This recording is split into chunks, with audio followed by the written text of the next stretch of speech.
Et bonjour à tous, nous sommes le 13 décembre, on se retrouve pour la tâche du jour sur l'Advent of Cyber 2023 de TryHackMe et on va parler de détection d'intrusion, donc c'est de la Blue Team. Alors vous allez voir que normalement la vidéo ne va pas durer très longtemps parce qu'en fait tout est déjà écrit dessus. On va simplement lire, je vais faire des petits, comment ça s'appelle Je vais raconter des petits trucs par-dessus, mais le principal a déjà été annoncé, enfin a déjà été écrit dedans, et je j'aurai pas forcément de plus-value, même au niveau à la fin des règles. On a juste à lire, il y a déjà tout qui est indiqué. Pour pratiquer, à la fin, il y a un mini challenge, mais vous allez voir que bah, finalement, le challenge, on peut totalement passer à côté et récupérer le flag sans avoir besoin de le faire. Bon, je vais quand même vous montrer la solution pour le coup, mais voilà.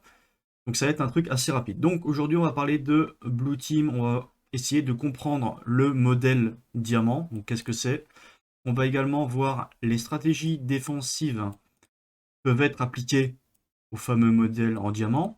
Et on va voir à peu près ensuite les types de firewall, comment on va créer des règles et aussi comment setup un honeypot. Alors ici, encore une fois, on se connecte. Donc on peut voir que sur la droite, j'ai bien mon VPN qui est lancé. Sur la gauche, je suis déjà connecté en SSH en utilisant les credentials qu'ils m'ont donné avant. Et la machine est lancée. On est bon, on peut partir. Donc, il nous dit ici que, donc ça c'est vraiment la photo qui est importante, le modèle diamant, qu'est-ce que c'est? C'est un framework d'analyse de sécurité qui va mettre, enfin qui va prendre en compte quatre choses, quatre piliers.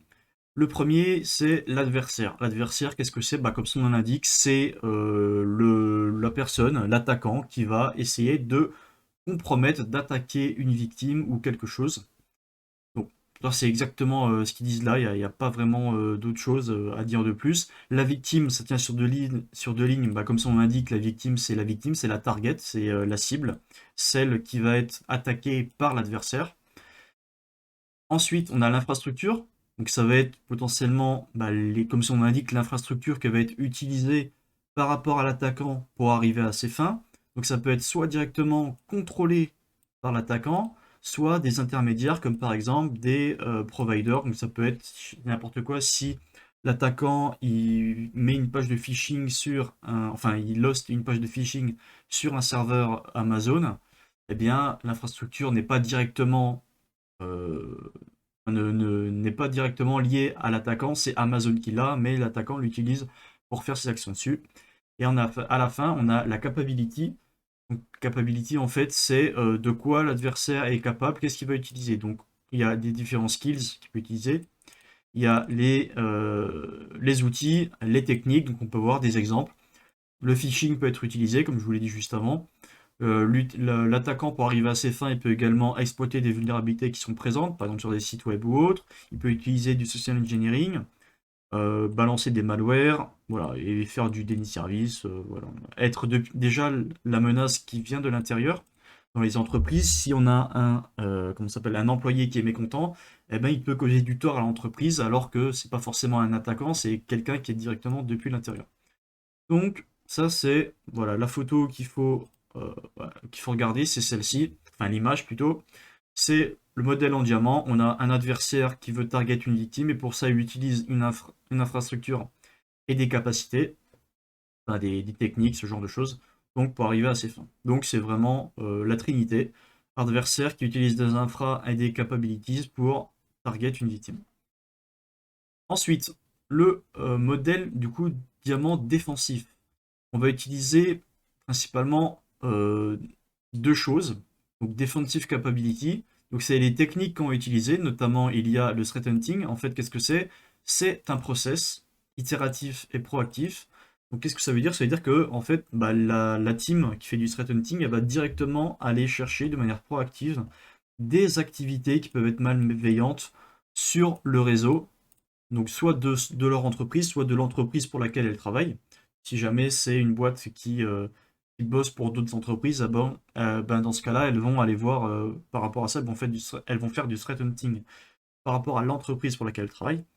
Vulnerability management, qu'est-ce que c'est? Bon, comme son nom l'indique, c'est du management, donc c'est mettre en place des politiques, dire quels assets sont vulnérables, essayer de mettre une priorité sur comme j'ai dit juste avant, sur différents assets, lesquels sont critiques, lesquels sont non critiques, est-ce qu'il faut mettre en place des politiques ou ce genre de choses.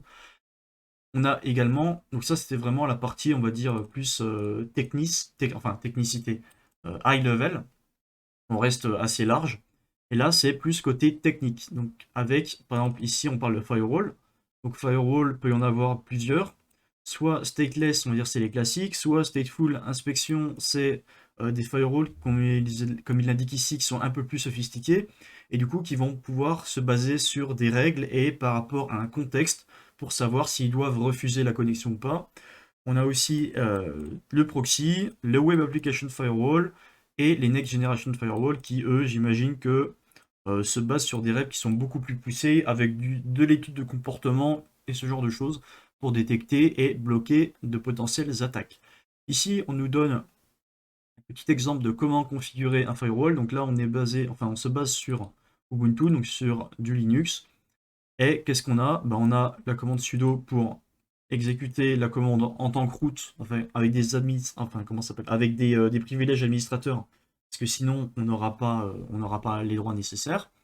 UFW, qui est le fameux firewall, alors je crois que c'est un nom Uncomplicated Firewall, je crois que ça s'appelle. Donc UFW qui est la commande du firewall, et ensuite derrière on met la commande qu'on veut, donc là status pour afficher le statut du firewall. Ici pour dire ok, on autorise par défaut, on autorise toutes les sorties de paquets. La même, mais pour comment ça s'appelle, deny, refuser tout ce qui arrive. Et ensuite on peut faire du cas par cas. Donc là par exemple, avec le firewall, on dit ok, tout ce qui arrive sur le port 22, tu l'autorises. Enfin, tout ce qui est lié au port 22, tu l'autorises.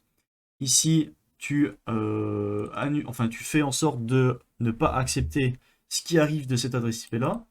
Là, tu n'acceptes pas ce qui arrive sur l'interface de étage 0 depuis cette adresse IP-là, ainsi de suite. Et à la fin, tu l'actives, on peut afficher le statut et on voit à quoi ça ressemble. On a le récap de toutes les règles. Donc ça, c'est utilisation classique.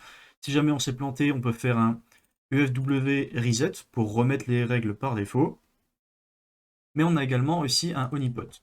Alors, donc on est toujours dans les defensive infrastructures. Et du coup, qu'est-ce que c'est qu'un honeypot? Ça va être, c'est de la traduction, enfin, si on fait la traduction avec l'anglais, honeypot, ça veut dire pot de miel. Et c'est en fait une sorte de piège que la Blue Team va mettre en place pour essayer de vérifier si les attaquants, euh, les attaquants essaient d'attaquer l'entreprise, essaient d'attaquer le système. Donc, par exemple, un honeypot, ça peut prendre la forme d'un faux site web. Donc les attaquants, potentiellement, eux, ils vont essayer de l'attaquer et derrière, la Blue Team, elle peut récupérer, faire les stats et voir un peu comment ils se sont pris pour essayer d'attaquer ça, pour peut-être voir des tendances. Peut-être que je sais pas, là il y a une nouvelle vulnérabilité qui est sortie, les attaquants ont essayé de l'exploiter, et du coup ça nous donne un peu plus d'informations sur comment elle peut être exploitée, quels sont l'environnement dans lequel ils sont, ce genre de choses. Donc, Honeypot, ça sert à peu près à ça, c'est pour faire une fausse porte d'entrée sur un système pour que les attaquants croient que c'est une vraie machine, tentent de la compromettre, et derrière on peut récupérer des informations. Donc il y a deux types de honeypot, il y a ceux en interaction faible, donc par exemple juste, comme il l'indique là, un serveur web ou une base de données ou ce genre de choses, bon, on ne peut pas faire grand chose avec, ou alors ceux à interaction élevée. Donc par exemple, ça peut être un SSH, c'est-à-dire qu'on peut comment ça s'appelle, créer un honeypot en high interaction qui va émuler un SSH et par exemple faire en sorte que au bout du 5e mot de passe que l'attaquant teste, peu importe le mot de passe, ça peut être tout le temps le même, eh ben on va le laisser rentrer sur le SSH. Sauf que c'est pas un vrai SSH évidemment, c'est un environnement qui est émulé, qui est simulé, et du coup, bah, l'attaquant derrière dessus va essayer par exemple peut-être de privesc ou récupérer des informations, tout ça, et nous derrière on peut récupérer les données qu'il a rentrées, les commandes qu'il a exécutées pour voir un peu comment il s'y est pris. Donc ici, il nous présente un outil qui s'appelle Pentbox, que je ne connaissais pas, qui nous permet justement de faire un honeypot. Donc là, si on le lance en sudo, que dedans on sélectionne Network Tools, après on peut voir la liste, donc il y a le honeypot, et on peut le configurer en manuel. Donc on spécifie le port par défaut sur lequel on veut il lance, il se mette, il s'active, et on peut voir qu'ensuite on peut y accéder, et quand on y accède, ça nous donne un message de log comme quoi quelqu'un a essayé d'y accéder. Bon, c'est pas très pertinent de le lancer, ça fait exactement la même chose qu'ils nous l'ont mis juste là. Malheureusement, j'ai vu qu'ils n'ont pas parlé, parce que là, Honeypot, ils auraient pu parler de quelque chose de vraiment plus pertinent, que je trouve qui s'appelle. Alors, ils auraient pu donner plein d'exemples, parce qu'il y en a plein qui existent. Il y en a un qui s'appelle Cori. Cori, si vous cherchez ça, c'est un Honeypot SSH, et c'est vraiment quelque chose qui est vachement connu, qui est vachement pratique, comment ça s'appelle? N'hésitez pas à essayer de faire plein de tests avec ça, c'est vraiment pratique et vous pouvez vous amuser. On peut voir qu'il y a presque 5000 stars sur GitHub, c'est assez énorme. On peut voir que voilà, donc c'est un honeypot qui fait du SSH et du telnet, donc c'est un high interaction honeypot.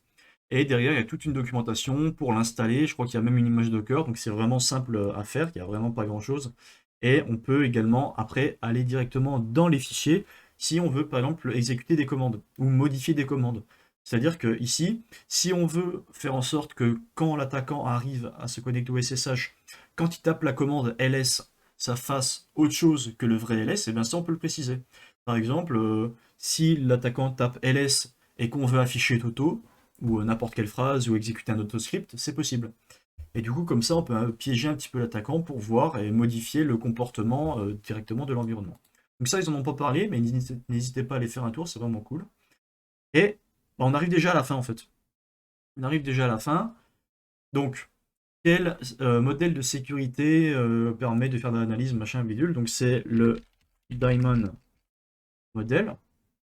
Ensuite, quelle defense capability est utilisée pour rechercher activement des activités malveillantes? Donc on avait vu que c'était alors threat hunting, ouais, voilà. On avait vu que euh, on se focus sur deux infrastructures principales. Donc, alors je crois qu'ils veulent parler de Firewall et un honeypot. Alors je suis pas sûr, mais parce qu'ils parlaient de deux infras. Est-ce que avant on avait vraiment deux infrastructures Defense, à mon avis c'est Firewall et l'autre, hein. Parce que là il parlait pas. Voilà. Understand two essential components, Mighty Firewalls and honeypots. Donc on va mettre firewalls, firewalls and honeypots. Hop, on est bon. Quelle est la commande firewall pour bloquer le trafic? Du coup, deny. Ok. Et ensuite, apparemment, il y a un flag. Est-ce qu'on peut le trouver? Ils nous disent qu'en fait, pour normalement, on est censé exécuter le script.sh et ensuite modifier, donc qui va setup des règles firewall et ensuite modifier ces règles pour pouvoir y accéder. Sauf que, donc là, si on fait un ls, j'ai les fameuses règles, donc je les affiche. Alors, je vais faire un sudo pour y accéder. Le password, je ne l'ai plus, donc je vais le récupérer assez rapidement. Hop, Twinkle Star. Je le mets, command not found. Évidemment, si je fais un sudo là-dessus, ça va pas le faire, il faut que je fasse un sudo 4. Voilà.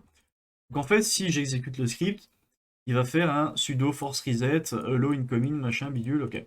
Donc, en fait, normalement, là, on voit qu'il deny un 80-90. Donc si on arrive dessus, bah, on peut accéder directement au 80-90. Et là, si on regarde dedans, il y a un THM, donc on a déjà récupéré le flag. On a récupéré le flag sans faire aucun challenge. Bon, ils auraient pu faire en sorte de protéger un petit peu plus le truc, mais c'est pas grave.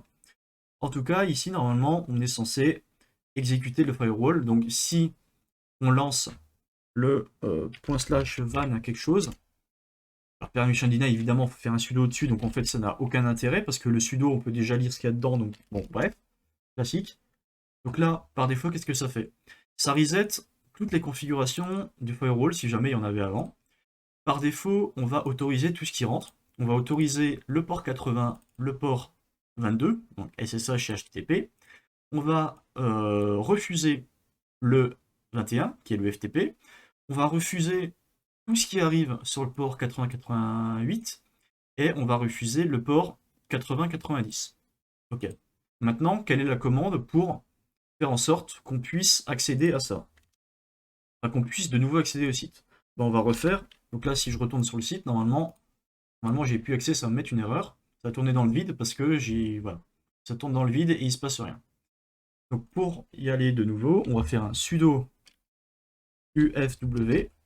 Et en fait, au lieu de faire un deny de 80-90, ben, on va faire un hello du 80-90 rule updated. Et, alors, je crois que c'était status. Mes souvenirs sont bons, évidemment. Voilà. Status, le 80-90, maintenant il est hello. Du coup, on peut arrêter ça, y retourner. Et normalement, on y a de nouveau accès. Alors, j'ai peut-être une coupure de connexion entre temps. Non, c'est bon. Hop, là, on y a de nouveau accès. Ça nous a remis par le début. Donc, on peut récupérer le flag que, enfin, finalement, qu'on avait depuis le début. Donc, bref. Mais, on a changé la règle. On a compris quelles étaient les règles qui avaient été lancées. Et du coup, on a pu réussir à terminer la route. Voilà, donc on se retrouve demain pour d'autres vidéos. Et je vous dis à la prochaine. Allez, bye bye.